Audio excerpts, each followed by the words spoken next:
Dai family, and welcome to another special message from the Ancient Ones. My name is Dr. Mumbi Saraki. How you doing? How's everything going?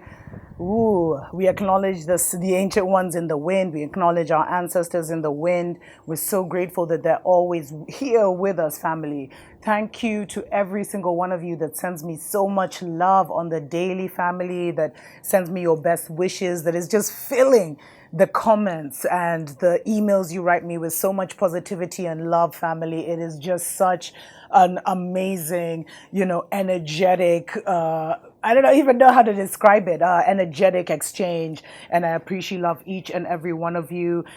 You are not alone, family. We are in this together. And when I receive your messages and see your comments, it reminds me too that I am not alone and we are truly in this together. And the message is really basic today. It's all about being very, very aware of what we're doing with our energy.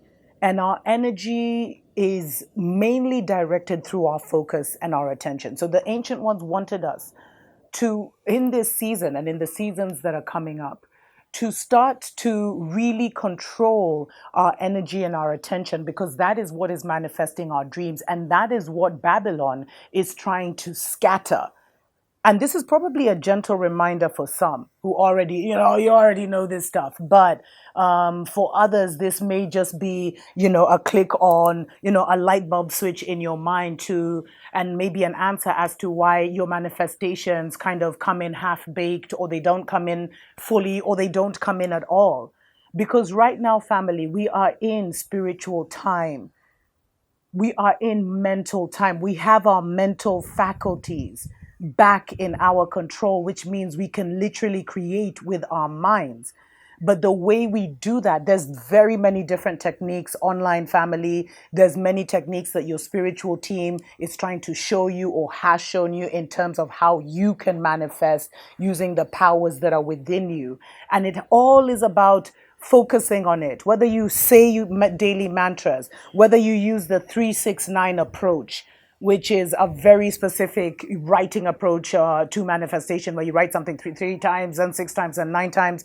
I did mention this in a previous show. I could do a separate show on this. Let me know if you'd want me to do that. But there's so many videos on it. So, but there's many, many different manifestation techniques, whether it's writing it out, whether it's, as I said, speaking it, whether it's, asking Mama Earth for it or whatever, although already asking with gratitude, knowing that if it is an alignment to who you are and your highest destiny, it must manifest, family. And nearly everything that is a desire of your heart really is, the things that you fantasize and you think, never could I ever get to this or get to that or do this or do that, really are within your realm of grasping. They're there for you to just pull, like you pull a fruit from a tree. And the power now to manifest, family, is your attention. Staying focused on yourself, staying focused on what you're trying to bring in. There's so many things that we need to do and adjust within ourselves. There's a dimension where we're still trying to heal ourselves and come to terms with what happened with the previous narrative. Then there's the daily works, the transitional works, which is what we're in right now, where we're doing things that, it's like we're closing out this door as we now get into our lifetime works, but we still have to dedicate time and attention to it.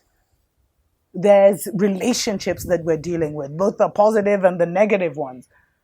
And all these things that are requiring our attention. So really, distraction, family, remove it from your life. I mean, if you're still watching football games and movies and all that crap, then you're just wasting away your attention. I'm not saying it's bad to watch those things or whatever. Actually, it is. It's such a waste of time, family. And as the ancient ones are saying, like, your attention is what is gonna. There's no magic wand.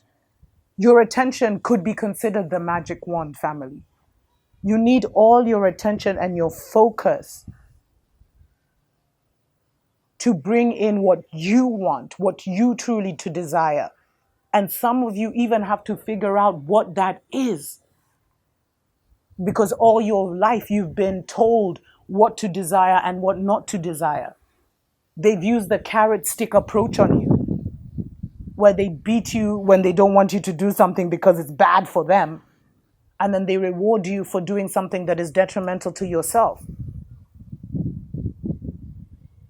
So pay attention. Use the power of your attention, family, to bring in and anchor your new reality.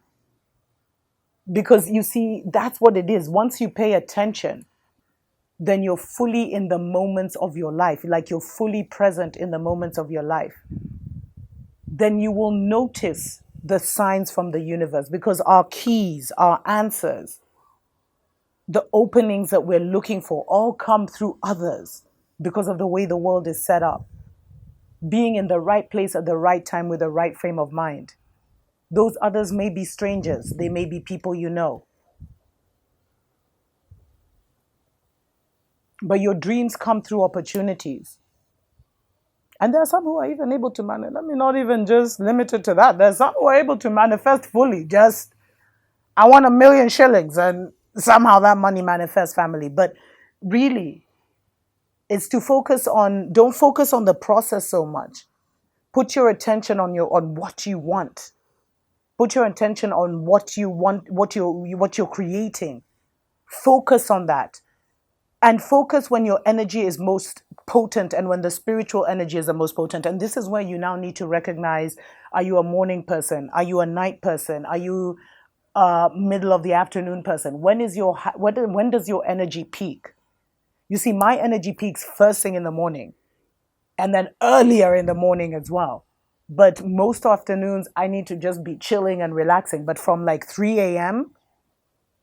to like 4, 5 a.m. and then again from 7 to midday, those are my moments, family.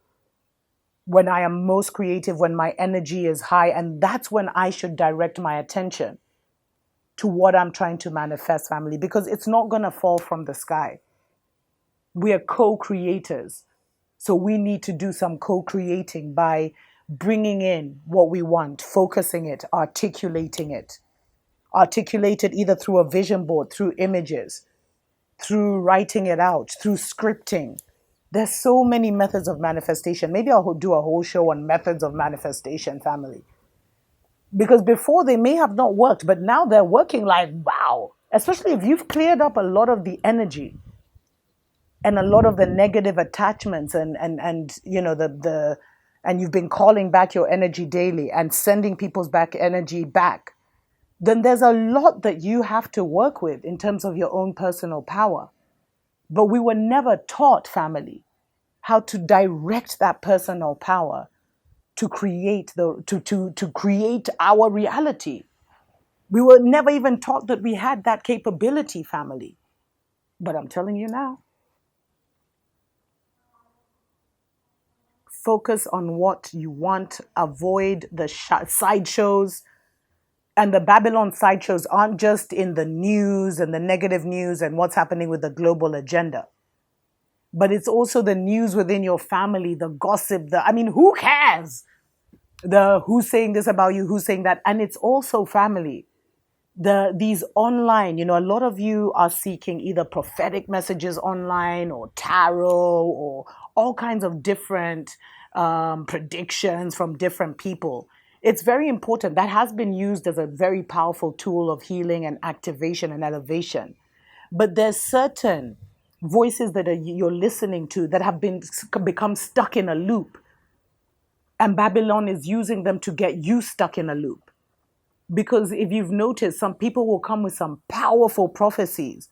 But once those subscriber numbers reach a certain level and they're earning a certain amount of money, then they keep bringing that same message in a different outfit over and over again. It's the same cycle. It's the same loop. And also because, Babylon is also trying to wear out a lot of the energy workers to get you to create these loops. And then when you create a loop in your message, you loop your audience. So that's just to people who have platforms out there, on whatever platform you're on whether it's the Instagrams of this world, the YouTubes of this world. Make sure that you're not looping people and creating obstacles and blockages, because now we're literally being used against ourselves. Like the chosen ones are being used against themselves. And I'll do a whole excuse me, family. I'll do a whole separate show on that, on how they're using the minds. I've done so much on how minds have been weaponized, but how they're using the chosen ones against one another, family. So avoid the distractions, avoid the sideshows, have like almost an obsessive concentration and attention to what you're trying to bring in, family, because this is the year to do it.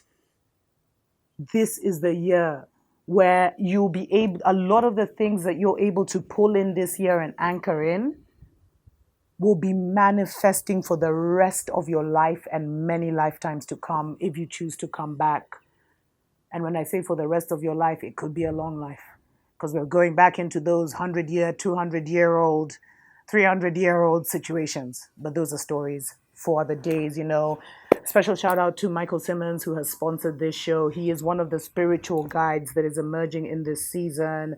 And he's basically here to help those who are ready with their spiritual journey. And he helps you, he talks you through it. He provides phone calls and different activities and exercises that help you along your journey. Definitely check him out in the clip that's following, which will also have his contact details. But from here, at the Dr. Mumbi Health Center, in the middle of the New Earth, family, we say kwaheri ya kuonana. Tuko pamoja. My name is Irving Michael Simmons. I'm 41 years old. I've lived in Texas pretty much my whole life.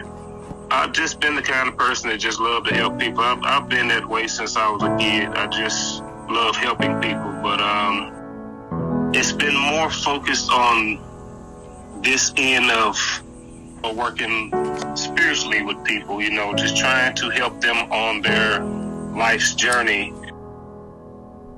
Work with young men that were, they were at the age they were becoming young men themselves, where they were getting ready to leave the home and looking for a stable family structure. They used me as a guideline, and I just coached and guided them. I would even speak to their mothers and fathers sometimes about, what was going on. It's just been something that I do.